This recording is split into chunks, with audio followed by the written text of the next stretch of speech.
Welcome to Samson Equipment's Strength Coach Collective. I am your host, Matt Tometz. I'm joined by Randy Schrader. How are you doing today? I'm doing great, Matt. How are you? I'm doing fantastic. Always a good day to record a podcast. So, for those who are not familiar with you and your background, could you please share a little bit about that? Sure. I was involved in education at the high school and collegiate level for 35 years. Just finished my 35th year, actually, 3 or 4 months early because of the COVID situation. So, 29 years of that. I was a head football coach at the college Division III level, and 28 years, most of it at the high school level, and involved in strength and conditioning. So I've been a teacher. I was a history teacher for 15 years. I was in administration for 16, 17 years, and then coaching in all those 35 years except for 2. And that's when I was a central office administrator. So I'm an educator and a teacher and a coach. Fantastic. Congratulations on your retirement. Done everything on all sides of sports performance, so I'm excited to get into it. And what is the coolest story or a few of the coolest stories you have from your career? Well, it's interesting. In 35 years, you have a lot of them, ups and downs and backs and forths. But that was an interesting question. I got to thinking about that. I was in the Quad Cities in Iowa. If you're not familiar with Iowa, it's on the east side on the river. North Scott High School. We had a young man there by the name of Ted Bailey. And Ted came from a family that didn't have a lot. And as a freshman, Ted rode a moped 15 miles one way to the weight room. And we're real sticklers about you got to be involved in our strength and conditioning program. You need to be involved in all those things. Ted would hop on that moped. He'd ride it 15 miles one way, turn around, and then we'd go back 15 miles. He did that not only all summer to our weight room, but he did that then into practice. When Ted graduated, his teammates got together and bought him a car. And, that talks about kind of you talk about a championship culture. That's really a culture where it's we before me, and our kids got together and thought that was important. Teddy ends up going in the Marine Corps and deploys to Iraq and makes it through that. But, I think that's kind of what we're all about, is that, it's not just the football, it's not just the weight room, but it's about those relationships. And I think that's a prime example of some of the young men that have been through our program and kind of a reflection of what we try to instill in our young men. I can only imagine what just that scene, just looking up at all those guys coming together and then just him looking at that car that was his. So that is definitely a very cool story. And I feel like videos kind of like that you see on, SportsCenter and ESPN, but it happens in real life. So I can only imagine what that must have been like to experience and those young men that you have coached and how they came together. So normally that question is, what's the coolest story you have thus far from your career? But I changed it to stories from your career. So very cool. If you had another one or two, you are more than welcome to share those, or we can get on to the next question. But that was a very cool story. I think that one, I don't know if I could top that. Yeah, definitely. I think, that's kind of one of those pinnacle things, and that happened, would have been in the late 90s, like 97, 98, so, I mean, that's been a long time ago, but that's stuck. I tell that story quite often just to have people understand this is what we're all about when you're in our program. So were you first in the know when it happened, or did you know that they were kind of orchestrating it, or basically like the planning of it all? Did you get to experience all of that, or just the end product? That was all player driven, and that's what makes it so special. Is they didn't come to me and say, "Hey, coach, what do you think?"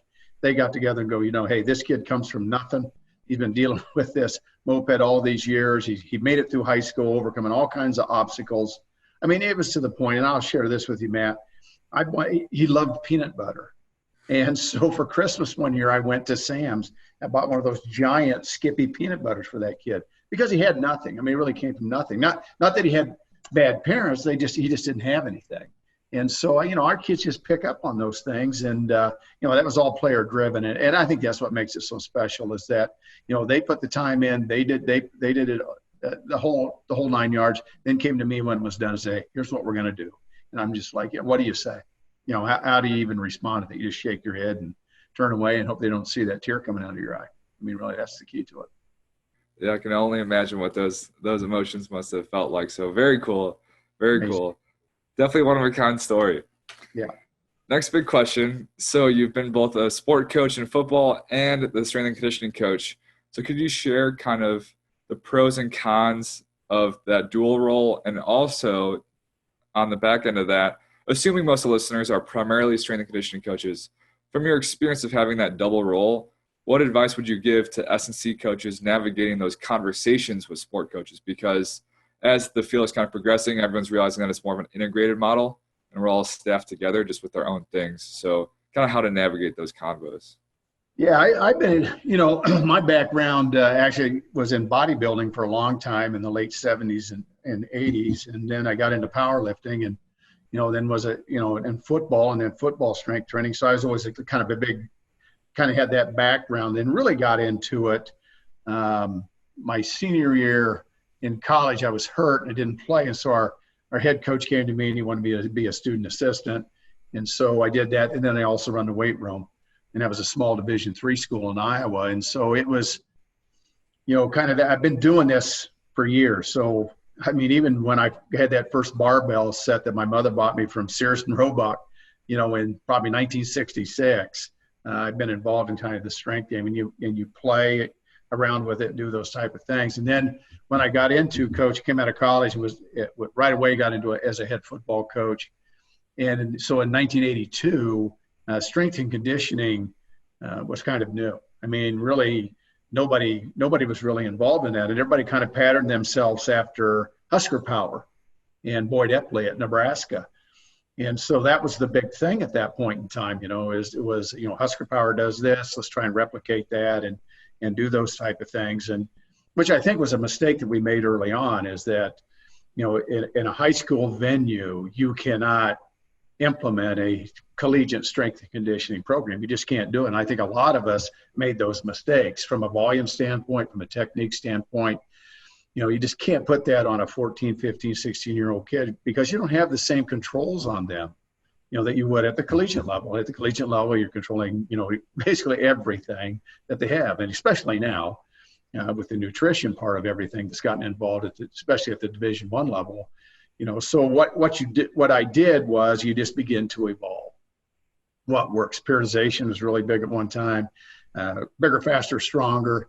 It's been around forever, and I've been a proponent of bigger, faster, stronger, and use that program for years because it works. And there's a lot of triphasics out there. You can do French contrast, whatever you decide you want to do that works for you. I think that's the important thing to do, but I think at the high school level, especially, you have to be very cognizant of, especially, and this is going to lead me into what you asked about, the multi-sport athlete, is that you're dealing with, I always wanted my quarterbacks to be the point guard on the basketball team, and he's probably the shortstop on the baseball team, and your linemen are going to hopefully wrestle and be shot putters, and those type of things. So when you're dealing with a multi-sport athlete, there really isn't much of an off season. It's not like, at the end of the state championship game in November, or when I was coaching Division III football, the national championship was in December, then you had an off season from, say, whenever second semester begins in mid-January up to spring ball, then through spring ball, and then you at the Division III level, we turned them loose in the summer at that point in time. You had no control over them. Actually, I had more control over high school kids than I did at the Division III level. Because at Division III level, your kids all usually go home. You don't see them in the summer. You send the programs home, you try and follow up on them, but it's not the same as a high school where I have complete, I hate to use the term control because it sounds kind of negative, but you do. For 12 months out of the year, you have control of your kids. But you also have to be cognizant that kid is a multi-sport athlete. And so I've always run the weight room. I always felt like I didn't want someone else at the high school level anyway. I didn't want someone else training my kids that didn't really know what was going on. And I think that's one of the problems at the high school level is you don't have a certified strength and conditioning specialist. You don't have, really they have no background. Sometimes it's just a PE guy that they put in there and say, hey, go run the weight room. And so what does he do? He YouTubes something and goes, oh, let's do the bicep bomber workout today, or let's do Zumba, or let's do whatever the case might be. And so I've always had my fingers in and tried to run the weight room. And approached it from an athletic standpoint. So when I go to talk to, and I'll tell you this, Matt, I think the biggest thing is, and guys at the collegiate level, when you're dealing with female athletes, I truly believe at the high school level that if you get your female athletes into the weight room and they're squatting and they're cleaning and they're benching and they're RDLing and they're doing hex bar deadlifts and doing all of those things, that your weight room's going to go to the next level, because it is tough when a young man goes in there and the girl beside him, who might be the point guard on the basketball team, is squatting more than him. It's a great motivator. And I have found that once you get past that stigma that you have to deal with female athletes, especially young ones, that I'm going to get big, I'm going to get bulky, whatever the case might be, and you explode that myth with them and explain to them that you can't do that, do the physiology. It's just not going to happen. Things really begin to happen. So when you talk to sport coaches, it has to be, I'm going to help your kid move from point A to point B faster. I'm going to help them get off the ground quicker. I read an article years ago about Bobby Knight. Love him or hate him, whatever it is that you want about Bobby Knight, but he wanted his guys in the weight room because he wanted that 3-point shot to be, an easy thing to do. And you can do that through repetition, but strength also comes into play there, right? And obviously the game of basketball is such a physical game now that your kids better be in the weight room, be strong, and really working those, that for us, it's really was from the waist down, right? We want to train, we want to squat, we want to glute ham, we want to RDL, we want to deadlift, we want to really work that lower part in the rear chain of the body. And, we'll do this up here, this upper body stuff, because everybody wants to do that. Everybody wants to look good with that and build a little armor and keep you healthy. But, I think when you approach those sport coaches, you really have to approach it from a standpoint of, I'm going to help your athletes. I'm here to help them. And the weight room is a neutral place. Everybody comes there to get better. That's why you do it. You go to the weight room to get better. You're involved in strength and conditioning because you want to get better. You want to get better at your sport. And then, the side note is that obviously you hope that there's a little injury prevention that's involved in with that too, And so I remember talking to a coach years ago at Sabino High School down in Arizona, and his whole concept was, listen, if my guys are stronger, my girls are stronger, that means they can get out of the way faster if somebody's coming to tackle them, or they're somebody sliding into them, or they fall. So, it really has to be a global view at the level that we're at. Now, when I was at the college level, it was a lot easier because you're just dealing with that athlete. You're not dealing with not very often do you deal with a multi-sport person. So I can do those things. But it's never been just about building football players. It's been about building athletes. I'm going to have God give you this. Let's try and enhance it. And if we can do that, give you an opportunity to be a little bit more successful, jump a little higher, run a little faster, get out of the way, those type of things, get you through a season without being injured, then that's what we're going to do. And so I guess that's a little longer answer than maybe what you were expecting, but it really is. It has to come down to, I'm concerned about the athlete. I want your kid to be better. I'm here to help, not hurt. And especially it's predicated on communication, and it's easy to get kind of prideful more unintentionally than intentionally, that I'm the sport coach, I know what I'm doing. I'm the strength and conditioning coach, I know what I'm doing, all this stuff. And of course, you should be in the position you are because you're qualified. But if you communicate why you're doing what you're doing, how it's going to help contribute to this end goal, the end goal being winning. Okay, I'm going to help keep your athletes on the field, and I'm going to help keep them performing at a high level. And the sport coach is obviously going to help them with the technical skills. But communicating, and for example, with that 3-point shot, if the strength coach knows where the sport coach wants them to go, as long as they have a good discussion and they're all on the same page, then that's when they can kind of work together. And how I mentioned it's an integrated model, how they're all more connected or similar than dissimilar, but they can only work together in unison by having that open line of communication, by saying, hey, what do you want? What do you see with our athletes? What do you want? What do you see with our athletes? Kind of in both of those roles as the strength and conditioning coach and the sport coach, and how, like I said, they're more similar than dissimilar. So seeing both sides of the coin. Of course, in high school, not all high schools have the resources or facilities or budgets to have a truly qualified person, but when you have that opportunity to collab with a sport coach, just open up the line of communication. That's kind of where it all starts from. And you well know this. Most sport coaches, I mean, they are experts in their sport, right? And that's why you're hired as a basketball coach, a wrestling coach, track and field, tennis, soccer, whatever the case may be, because that is your area of expertise. And if in the weight room as a strength and conditioning professional, you have that area of expertise that I can help you get where you want to go. Those are hard. Sometimes those are really hard conversations to have with people because there is an intimidation factor about a weight room. If I really don't know it, or I've never been in there or never been involved in it, then I'm going to, whatever I hear on the periphery, I usually take as gospel. And so you have to explode those myths that have been around forever. And a lot of those, things that I fought in 1982, in 2020, you're still fighting those things.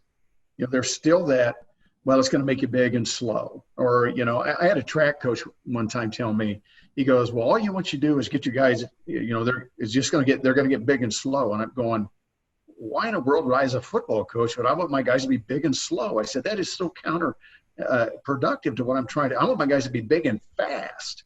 I want them to, I'm not really, it's nice to have, chase numbers, but you got to chase wins. What's this is, if we do this, and we've always done this, is, whatever we're doing as a football coach, and I coached basketball. I was a head track and field coach at the high school level too.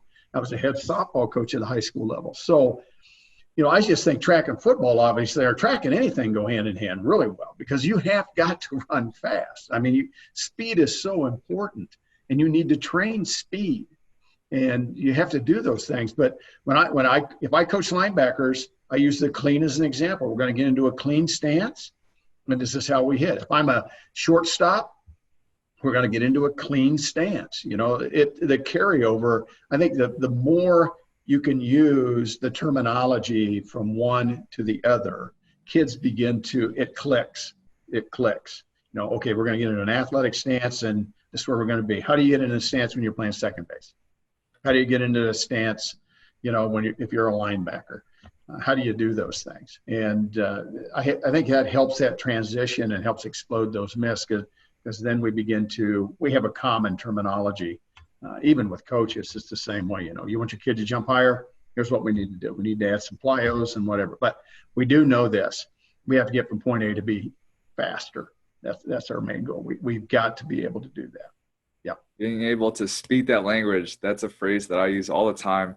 And some advice that I give is just going to that sport practice, right? I recently worked with a beach volleyball team at the college level, and I just hopped in one day with conditioning, and I made a fool of myself, but the girls appreciated it, and I learned the terminology and just being at practice and everything like that. So being able to speak that language to make that connection with the coaches, but also the athletes. Right. And going back to what you said earlier about kind of those myths and the intimidation factor, hey, coach, come watch a lift if you want, or I can take you through my program, answer any questions you have, right? And just opening that communication and showing that you're on the same page, on the same team, going towards that same goal. So communication, speak that language, it all goes together, definitely. Yeah, absolutely. Yeah, there's no doubt. And if you can't effectively communicate, I mean, if you come in there and you're using all this, and this, and all of a sudden their eyes roll back in their head, and they're going to go, that means nothing to me. But if I, like you said, now as you get older, you'll understand you won't go out and participate in those conditioning drills. Right now, enjoy it while you can. But you're absolutely right, because I can go, hey, you know what? And it also helps you begin to build and structure a training regime also by going, hey, you know what? Here's something that I didn't really notice. Maybe we need to add a side lunge, or maybe we need to add, whatever the case might be, and so, it does go both ways, but again, it's a relationship also. And by doing that, those girls now, they trust you. And that is such an important thing. We ask our kids all the time, can I trust you?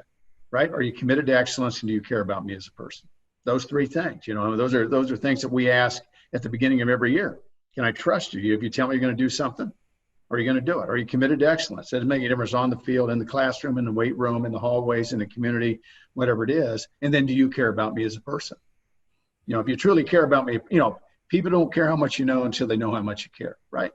I mean, and that is so true. I don't care where that's at. And, once they trust you and they know you care about them, and the sky's the limit. Then the sky's the limit. Kids are going to buy in. Kids are going to buy in, but they have to trust you and they have to know the why. Today, more so than ever, they have to know the why.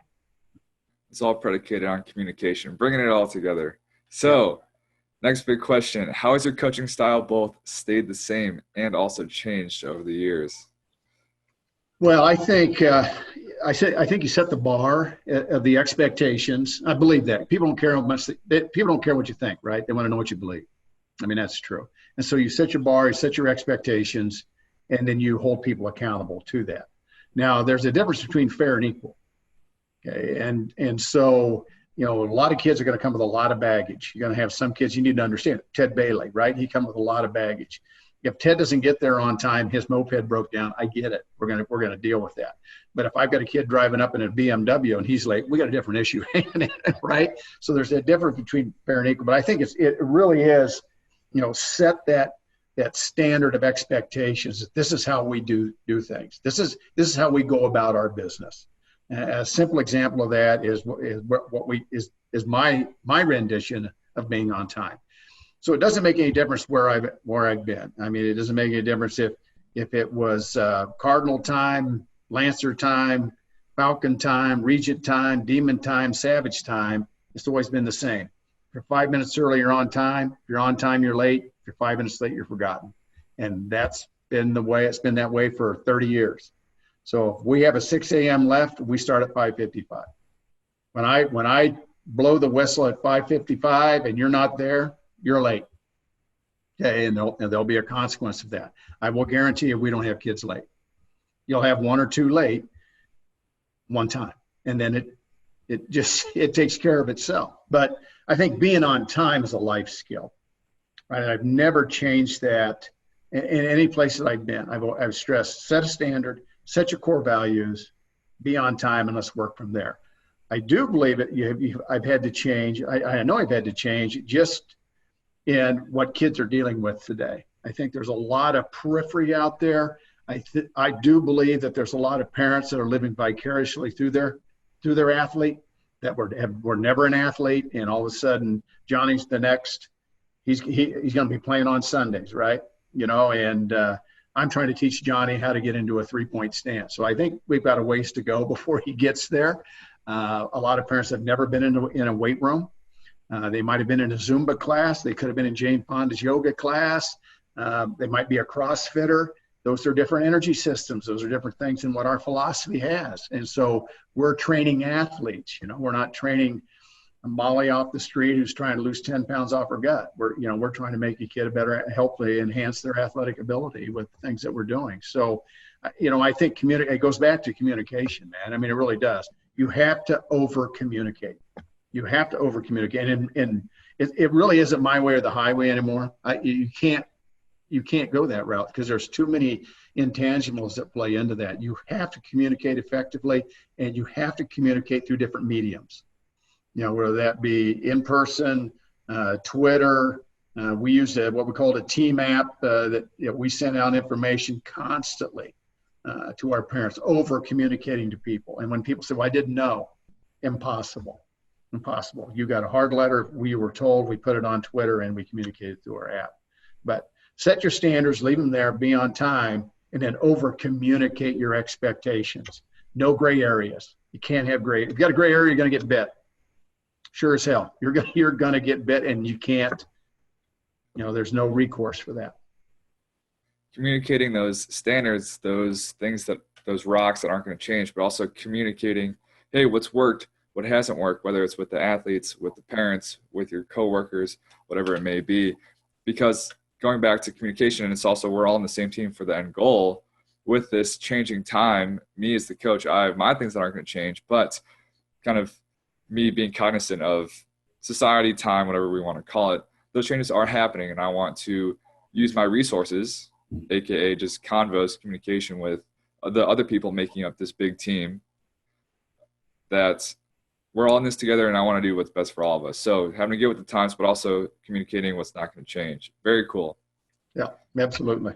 So next big question.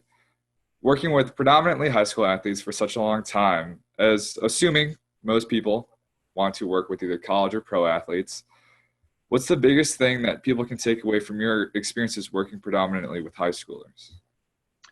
Well, and here's the thing, and as I've been in this business, whether it be as coaching a sport or in the weight room, I'm a true believer anymore. Less is more. Less is maximize your time in what you're trying to accomplish. But less is more. And I become when I initially retired in 2014 from the Iowa high school system thing, then sat around for a couple months and went bat crazy. I had the best looking lawn in America, I think, because I had nothing else to do. And my wife, who's a hospital administrator, we were in Rockford, Illinois at that time. They hired me as the personal trainer for the health system. Okay, so I trained doctors, nurses, custodians, techs, whatever. People with 2 fake knees, all kinds of different, completely really out of my wheelhouse. Okay, from dealing with healthy young athletes to broken down people that really just needed help, right? Needed guidance. And I really felt at that point in time, for me, and I was 58 years old at that time. Okay, and so for me, it was a great learning and growing experience. And I think that's an example of why you never stop learning, right? I mean, you never put yourself in a situation where you've arrived. And I try to be a daily learner. I try to do that, even at my advanced age. I try to be a daily learner. But I really became a better coach dealing with an older population that had all kinds of issues, and specifically mobility issues. And if you look at the athletes that you deal with at the collegiate level or the high school, I don't care where you're at, athletes have mobility issues. They really tight hips. Ankle mobility is an issue, shoulder mobility. I mean, this shoulder's been replaced. This one's going to be replaced. And why?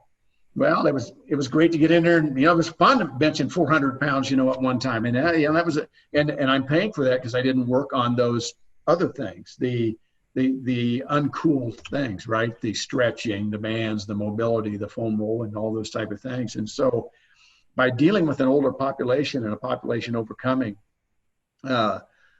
injuries, I really became a better coach and became more cognizant of mobility. Became a real proponent at that time of farmer walks and suitcase carries just to balance out the body and the core. Because if you get a lady that weighs 300 pounds and she can't get down on the floor, you're not going to have her do planks, right? But I can have her pick up a kettlebell and walk around. I could do that. And then the feedback, and then seeing them progress through that, whether it be in weight loss, they felt better, or they were able to move better. So I really began to apply that a little bit more into the less is more philosophy. And I did the same thing in my coaching thing, it is less is more. Become really, really, really good. Become really, really good at just a few things. And then just work on those things. It's the same way in the weight room.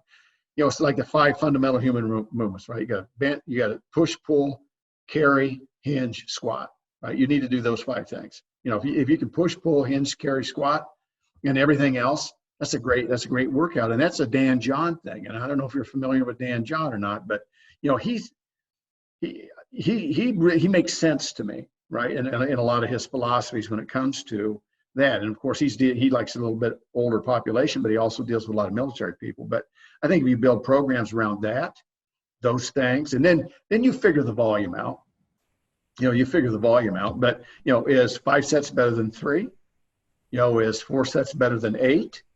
Whatever the case might be. But where is the sweet spot where I'm going to get my maximum, what I'm trying to get out of this, and then get the hell out of there?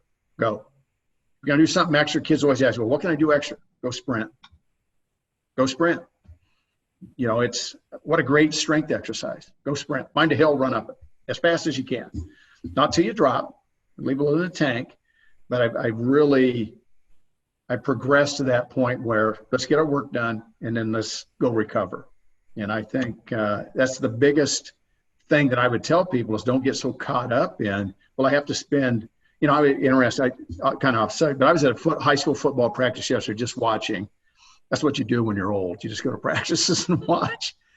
And this coach had 2.5 hours programmed into his practice. And there was at least 30 minutes of that time where they just stood around. They were just standing. But he stayed out there the entire time because he had practice planned for that time. And I'm like, there's 30 minutes. You just, let's get rid of that. Now you squeeze it down to 2 hours. And to be honest with you, if you're out on the field for 2 hours, you're still doing a lot of standing around unless you're practicing fast. And everybody wants to be fast. Everybody wants to practice fast. So maximize your time, get your work done, then go figure something else out because life's not going to leave. You need to enjoy it. So less is more. That's where I'm at.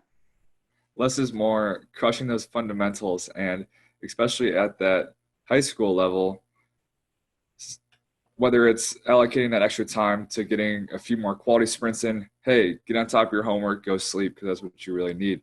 Everyone wants to get super complicated with bands and chains and all of these different training methodologies and whatnot, where it's like, if I can get you in the weight room 3 days a week consistently and we absolutely master those basics, the less is more, we're going to have a lot of results. And then only once we master those, then we can move on to the more stuff, some of those fancy things. So whether it's people getting ahead of themselves or just wanting to kind of do the cool things just to do them, how far those fundamentals, the less can take you, definitely.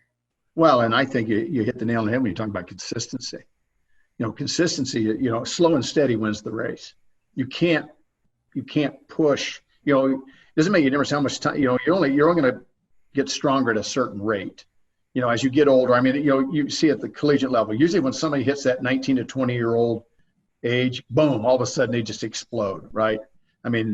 It's like, oh my God, what just happened? They're moving big weight and they're monsters. They become monsters. At the high school level, you're starting with a kid that's 14 years old and you can't put a bar on his back. You can't do it. You just can't. You're going to goblet squat him. You're going to work on mobility. You're going to work on hips. You're going to work all technique, do all those things. And then when they become a sophomore, you start doing some front squats and do some loading and all those type of things. But then you deal with strength inequities, on one side or the other. They got a hip issue, got a lot of valgus in the knees. You see a lot of that because their quads are so weak. Deal with Osgoods, you deal with all those type of things because, they play baseball 9 months out of the year, right? And their shoulder issues, or they're only a volleyball player and they wonder why they don't get any better in doing other things, So it's, you have to deal with that stuff and you have to be smart about what you're trying to do. And so what's the best bang for my buck? I'm going to squat him. What's the best bang for my buck? I'm going to clean him. What's the best bang for my buck, in my opinion? I'm going to hex bar him. What's the best bang for my buck? We're going to glute ham kids. Okay. We're going to work hard on rear chain stuff. Everybody wants, you've done this too. Everybody likes the mirror muscles, right? Everybody likes to, if I look in the mirror, I'm going to see my biceps and my chest. Well, what about those traps and that back and those hamstrings, those things that are going to help you become better at your sport. Those are the things that we need. And so, if I'm going to stress, if I'm going to do something, I'm going to go, we're going to squat, and we've always done some type of squat movement every day. Not heavy, but we do some type of squatting movement every day because our hip mobility is so freaking bad. And so we just felt that we need to do something, whether it be just a stick overhead squat in a warm up, some type of squatting movement under a hurdle. It might be a goblet squat. It could be a front squat. It could be a split squat, whatever it is. But we've tried to do some type of a squatting movement because of the poor hip mobility that we see today in young athletes. So absolutely. Fantastic.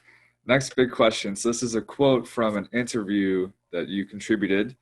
If all you teach is football, you really failed your job. And there's the rest of that sentence. But that concept or that part of the quote, tying that into strength and conditioning, could you just kind of elaborate on that, but tying that into kind of strength and conditioning and just expand for the listener?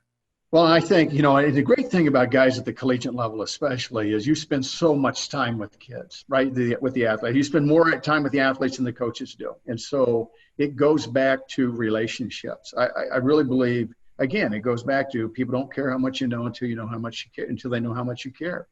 And you have to build those relationships and that trust factor with those young people. And they have to know that you truly care about them outside of the confines of that weight room.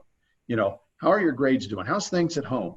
How's grandma? Know something about them. Because especially, I think today, I mean, mental health issues is pretty close to me. I mean, I've had to deal with it from my family. My son's a veteran, so we've dealt with mental health issues for a number of years here now. And so I think, kids deal with a lot of stuff, today, and social media, I think, is partly to blame for that because nobody has to own that. I can say something awful on a tweet or in a Facebook post, whatever the case, my Instagram, and I don't have to own that because I'm not, if I had to say that to your face, I'm not going to do that because I might smoke you. It could happen, but, so getting to know that kid and understanding when they come into your facility and they're going, something's not right. Something's not right with Billy. Something's going on. And if I've got a relationship with him, I go, hey, you okay, man? I say, stop and talk to me later. Let's have a conversation. Billy comes to me and says, hey, I had problems at home last night. Mom's been having issues and dad's gone or whatever the case may be, or my grandma's been sick or whatever. Billy now has an outlet, is going to be able to come to you and you can get him the help that he needs, or at least have something to talk to. You can pass it on to the professionals that deal with those type of things. So I think that relationship component, this opens up communication, which opens up the trust factor, is so important. Just because long after that young man or young woman's gone, you would hope that they're going to come back and visit you. Because I'm going to tell you, I get the most satisfaction out of getting emails and communication from people that I coached in the 80s and the 90s that reach out to me and say, hey, Coach, I want you to know I appreciate. I just had a text conversation with two young men last night that I coached in the late 80s who are now coaches. And they wanted, we were talking about culture. And, they talked about, in 1989, this is how you did it. And we want you to know that we've carried that on, today and obviously they take the good, throw away the bad. But you've made an impact on us, and we want you to know we appreciate it. And so we went back and forth for about an hour last night, just about that. So I'm not saying that to brag. I'm saying that if it was just about football, that wouldn't happen. It's about relationships, and it's about caring about people, and truly caring, not superficial. I mean, that deep-rooted, how can I help you? How can I help you get what you want, right? How can I help you get what you want? Because I'm already getting what I want. I chose this profession. Profession didn't choose me. I chose this profession because this is what I wanted to do. But if I can help, how can I help you get where you need to be? And if you've got issues, we can get through this. So, yeah, it's all about relationships. And with that example you just gave at the end, as well as the moped car story, you didn't mention any championships. You didn't mention any amount of wins, no PR, squat, clean bench numbers. It's those text messages, those emails, those phone calls that happen 10, 20 years down the road. And that's not why we're doing it, obviously. It's not like, oh, I'm planning on getting 20 emails in 20 years, but that's the stuff that really matters. And it really isn't about football. Like all those things that you're able to teach those kids about being on time, about communicating, about helping them with those things that happen outside of the weight room. And it's easy to get caught up in the numbers and the records and stuff like that. But I guarantee if there was a reunion with some of your athletes, they wouldn't be able to tell you what their max numbers were or how much they progressed or whatever it may be. They're going to talk about how much fun they had, those grinding workouts and different things along those lines. So definitely it is not about lifting heavy weights in the big picture. Of course, there's so much more that goes into it. So that was a very, very cool answer.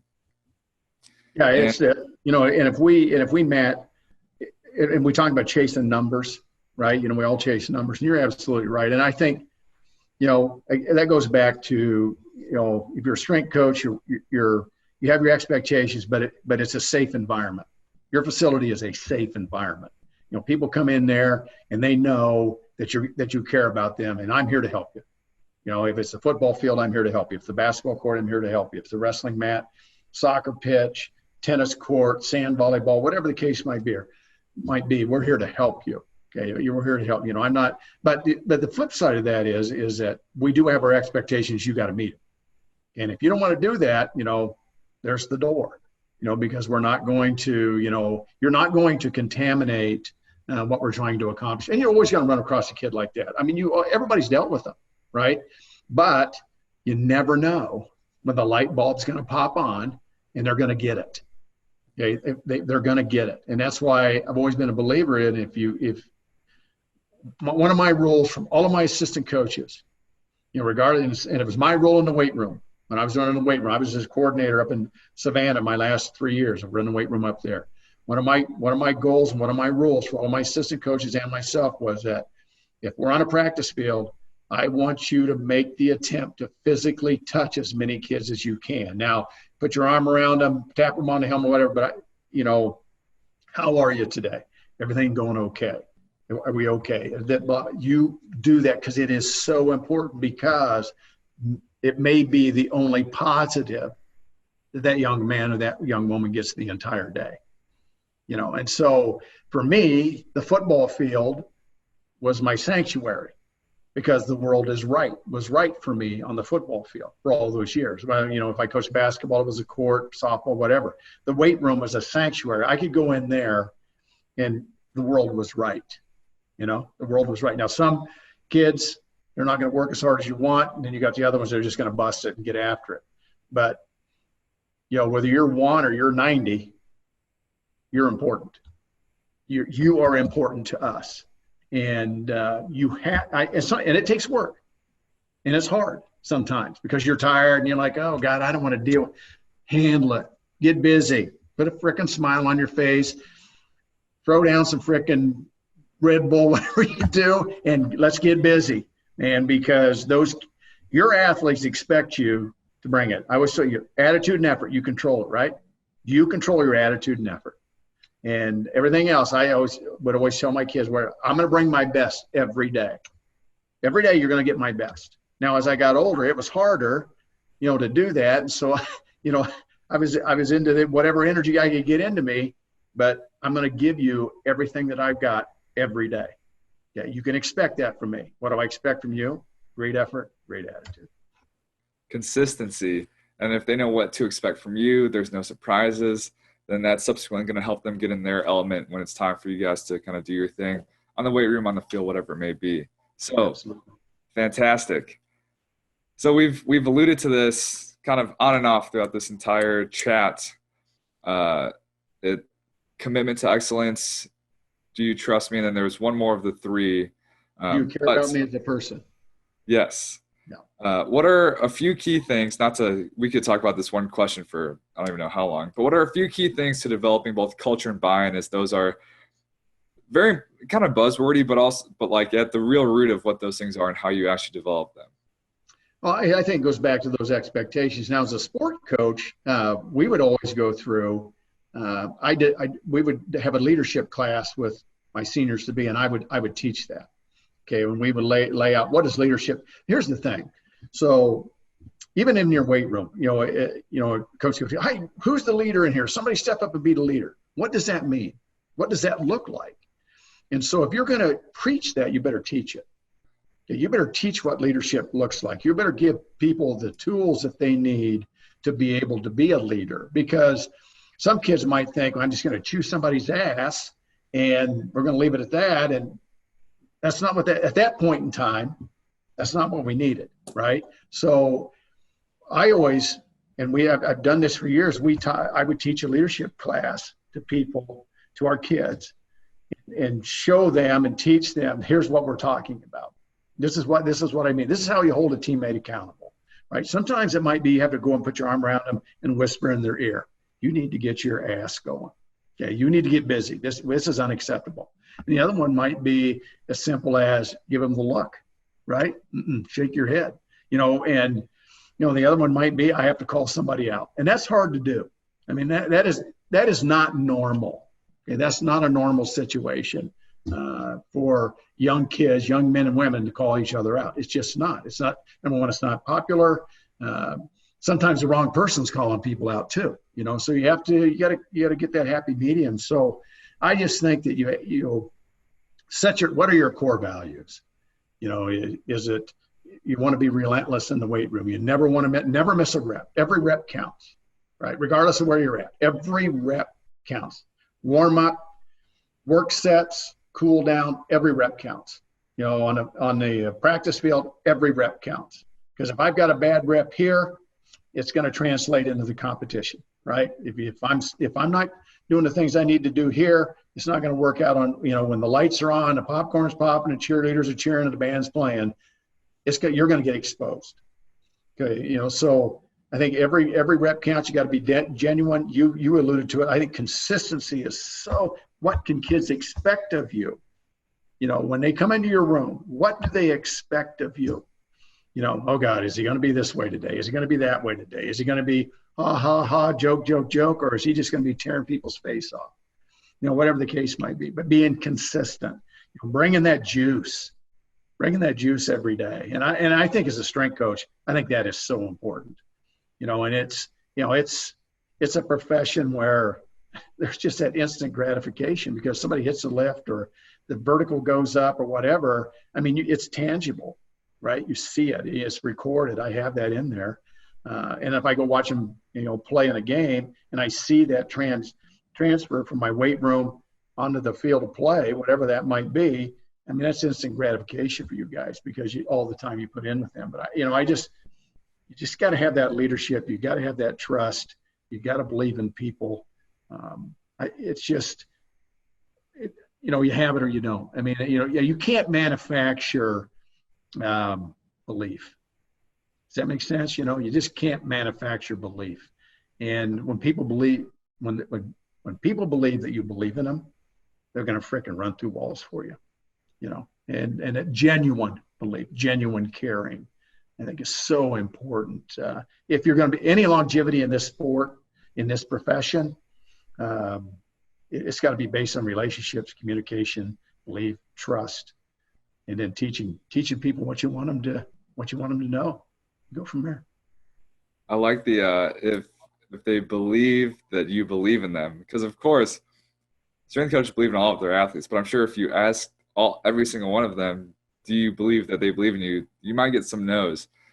So being able to just however that manifests itself, whether it's just consistency, having that conversation, whether it's kind of some unspoken things. But lastly on that topic, could you please repeat the three things you said earlier that you ask your athletes? Can I trust you? Are you committed to excellence? And do you care about me as a person? I got that from Lou Holtz in the 80s when he was at Notre Dame. And it's kind of my rendition of it. His is a little bit different. But I just think if you just, and really, you could say, you could call those three core values, right? Because trust is, every relationship's built on trust. And I'll trust you till you lie to me. Okay. And then, okay, let's get through this. But you get, lie to me once, my fault. Lie to me twice, it's not going to happen. Right. Are you committed to excellence? And that encompasses everything that you do. Okay. Everything that you do. When you're in your classroom, when you're outside of the facility, when you're in the practice field, when you're in the training room, when you're in a strength facility, you're a representative of our program, right? Because you got whatever is emblazoned on your shirt, you're a representative of our organization. And I've always told kids, no matter where you're at, whether it was a Division III level or high school level, if you go ripping out of this facility and somebody across the street sees you driving like an idiot and they call the school, they're not going to say, hey, did you know Billy, the science student, is out there driving crazy? They're going to say, no, there's Billy, the football player or the wrestler, whatever, because you are a representative of that program. And then do you really care about me as a person? And that goes back to the relationships. Do you care? So if I've got a problem at home, you need to know you can come and talk to me about that. You got an issue with a girlfriend? Let's talk about it. You have an issue with not having any money in your account? You come to me. We'll find a way to make it happen. You need shoes? We'll get you shoes. You need peanut butter? We'll get you peanut butter. Whatever the case might be. No, you can count on me. Well, or if I can't get it, then I'll figure out a way to do it. So those three things, I think it doesn't make any difference where you're at. Can I trust you? Are you committed to excellence, and do you care about me as a person? Are just three really great core values, I think, for anybody in any profession, any endeavor. Fantastic. So 2 more questions, one bigger, one smaller, but I'm all about tying things into actionable things. We could talk about this kind of theoretical all day, but how does it make us better coaches when we actually go and do? So in all of your experience in your advanced age, what are 1 to 3 actionable things that the listener can start doing tomorrow to become better? Bring the juice. You got to bring that energy every day, and positive energy I'm talking about. If you can bring, when a kid walks into your facility, they know what they're going to get. And they that takes that anxiety level down too. And I think in today's environment and what we're all going through, who knows, right? I mean, where's the one consistent place that I can go is going to be in the weight room, right? Or it should be. I mean, 45 pounds is 45 pounds. I put 225 on the bar. I don't care if I'm in Savannah, Missouri, or if I'm in Tuscaloosa, Alabama. It's 225 pounds. That consistency, and then the person running it. What are they going to be? What are they going to be like there? Are they going to greet me with hey, how you doing today? This is a great day to be a frickin' whomever, or it's going to be, my head's down and I'm worried about something else. That person coming into your facility wants to be recognized. One of the greatest things you can do to another human being is recognize their existence, right? I mean, everybody wants to be part of something. And I think that's on time. It's just, you gotta be consistent in what you're doing every single day that those doors of that facility are open. You can't have a freaking bad day. Okay, you can't have a bad day. I don't care how bad you feel, figure out a way to feel better. You're not going to have a bad day. And once you get that mentality that's the way it's going to be, then your kids know what to expect on that. And I think organization is huge, and every strength coach is organized. We're to a point. We're manic when it comes to organization. And I always tell people, I can always tell a good program in all the places that I've ever been. If I'm interviewing for a job, I'm going to go to the weight room. I want to see how organized the weight room is, just in terms of, is it picked up? Okay. If I walk into a weight room and there's a dumbbell out of place, I lose my mind, because that place, it's a sanctuary, right? If you use something, you better put it back. If your weight room's not in order, that's a lack of discipline. Yeah, you've just shown to me it's not important to you. That's a lack of discipline. How do your kids dress? All right. Are they all, is there everybody in a different type of deal and whatever? To me, that just shows a lack of discipline as you go in, and a lack of ownership as you go through that. You need to create ownership by, whatever it is.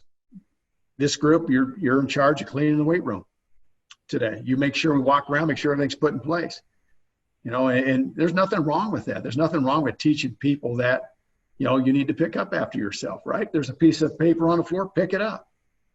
Pick the garbage up, clean your locker room, clean your weight room, whatever you got to do, keep it clean. But that you got to be consistent. You got to build that ownership into it. And sometimes that's coercive. I understand that, but they'll get it.